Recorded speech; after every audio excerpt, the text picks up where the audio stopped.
Esta conferencia se titula Quinta Columna Cristiana y está basada en las palabras bíblicas de Hebreos 11:22. Por la fe José, al morir, dio mandamiento acerca de sus huesos.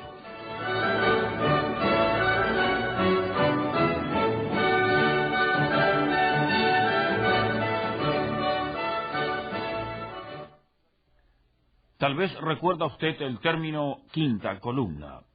Se popularizó por todo el mundo durante la Segunda Guerra Mundial. Se refiere a una organización metódica de espías que infiltran la vida civil del enemigo. Lo hacen para reunir información, obstruir los preparativos militares, sembrar alarma, confundir y dividir al pueblo, y en esa forma ayudar y unirse a las fuerzas invasoras. La idea surgió durante la Guerra Civil Española, cuando un general anunció por radio que tenía bajo su mando 4 columnas de soldados que avanzaban hacia la ciudad de Madrid. Agregó que tenía una quinta columna de simpatizantes dentro de la ciudad, quienes atacarían a los defensores de la metrópolis por la retaguardia. Esta idea como táctica estratégica es hoy en día cosa común en este mundo de intrigas políticas, movimientos subversivos y revoluciones violentas. ¿Sabía usted que esencialmente el cristianismo es una especie de quinta columna en este mundo? Es curioso que en muchos lugares no se dé suficiente libertad a los creyentes genuinos para actuar como quinta columnistas. Hay lugares donde no se les permite, por ejemplo, ocupar puestos públicos, simplemente porque no profesan la religión o la fe o las doctrinas que su país exige o promueve. Hay muchos casos en que sí se les da libertad de asociarse, pero siempre y cuando no molesten a los demás ciudadanos. Parece increíble en esta época de libertad y de liberación y de oposición a todo tipo de discriminación, pero lo increíble no siempre es imposible. Un creyente consciente, entusiasta, que vive estrictamente a la gloria de Dios, encuentra 1000 obstáculos si en verdad busca una oportunidad de servir a su país y compatriotas. Esto parece increíble, pero no lo es, quizá cuando uno recuerda que son pocos los que desean servir a Dios en vez de servirse a sí mismos en este mundo. Los cristianos son una quinta columna entre sus contemporáneos, una quinta columna al servicio de Dios primeramente, pero que al mismo tiempo sirve a la sociedad en que vive. Un ejemplo magnífico de esta quinta columna cristiana lo constituyó José, el hijo de Jacob, en el Antiguo Testamento. Su historia está llena de incidentes interesantísimos, y uno podría consumir largo tiempo detallándolos. Tal vez usted conoce algunos de esos momentos emocionantes de la vida de este hombre de fe. ¿Recuerda aquellos sueños que tuvo en los que se comparó a sí mismo como el centro de atención? Sus hermanos odiaban su altivez y lo vendieron como un mísero esclavo a mercaderes de lejanas tierras, manchando sus ropas con sangre para demostrar al padre dolorido que su hijo había sido devorado por las bestias. José, por su parte, muy pronto se vio elevado a puestos de responsabilidad en la extranjera tierra de Egipto. Allí las tentaciones del mundo pusieron a prueba su membresía en la quinta columna cristiana. En vez de manchar su integridad con el lecho inmoral de su seductora soñadora, huyó de tal situación porque se sentía responsable ante Dios y ante los hombres. Tan efectiva fue su misión y su gestión personal que muy pronto llegó a ocupar la primera magistratura de aquel vasto y poderoso reino egipcio.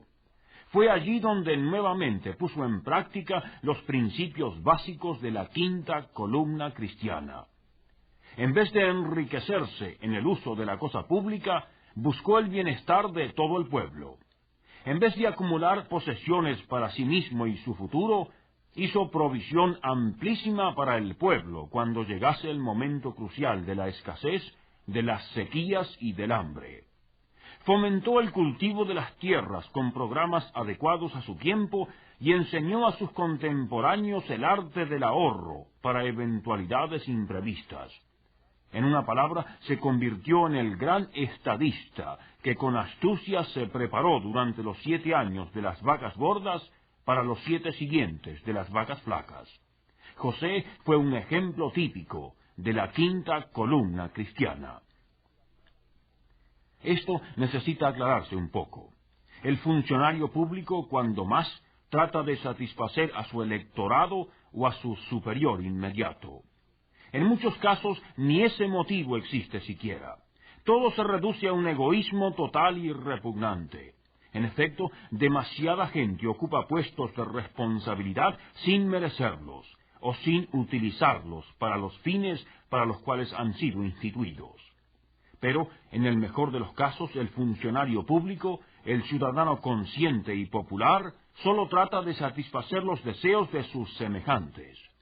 El ciudadano cristiano tiene ideales mucho más elevados que eso. Trata de servir sobre todo al Creador del universo, al que será un día su juez y al que lo ha sacado de su miseria espiritual para transformarlo en hijo de Dios y miembro de su reino. Fíjese usted en el caso de José.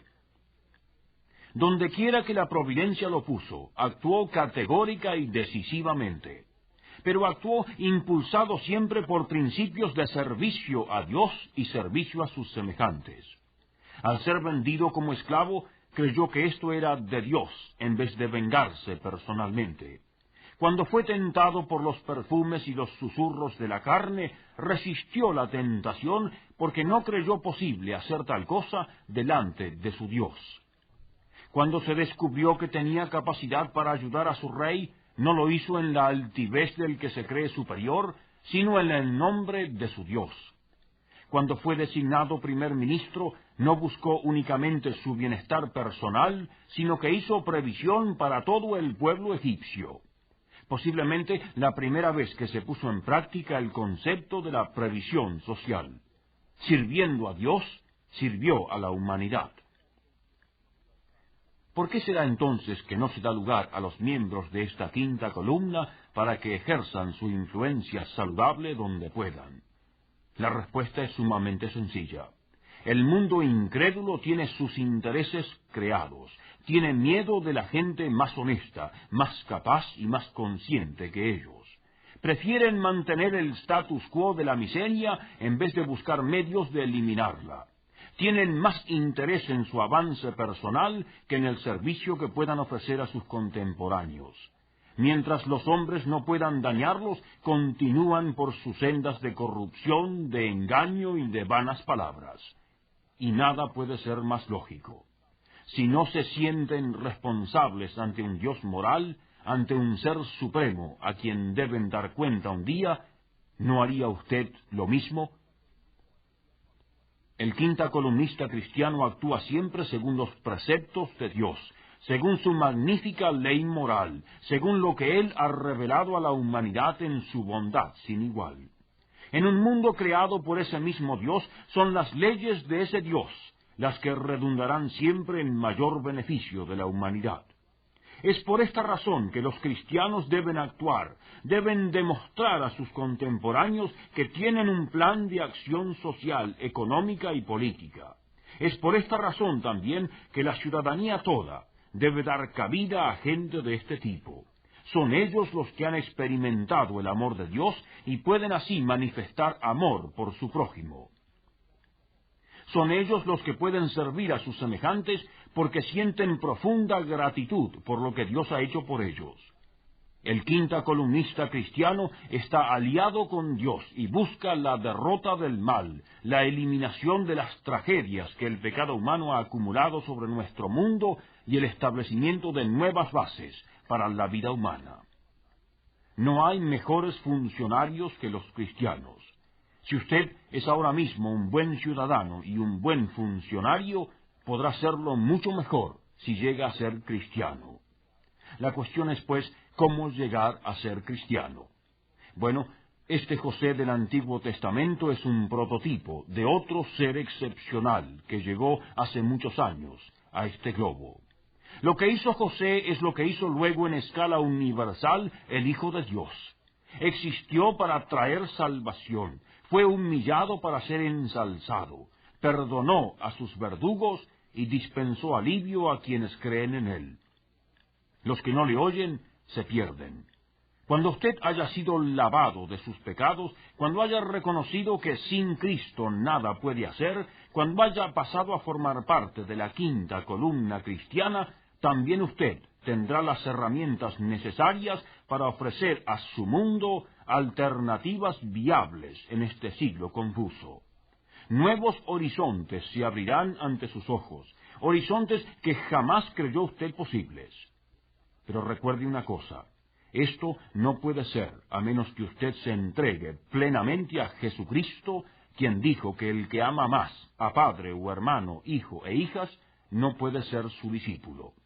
Si se entrega a Él incondicionalmente, entonces sí, puede usted ser quinta columnista, porque a todos sus seguidores, dice Él, vosotros sois la sal de la tierra, vosotros sois la luz del mundo. Este mundo nuestro necesita esta quinta columna cristiana, necesita de usted. No rechace este llamado a una nueva vida en Cristo. José insistió en que sus restos mortales fuesen trasladados al fin a la tierra prometida. Jesús insiste también en que los suyos lleguen al fin a la nueva tierra, en la que no habrá más llanto ni dolor. ¿Es usted miembro de las fuerzas divinas en este mundo o de las otras?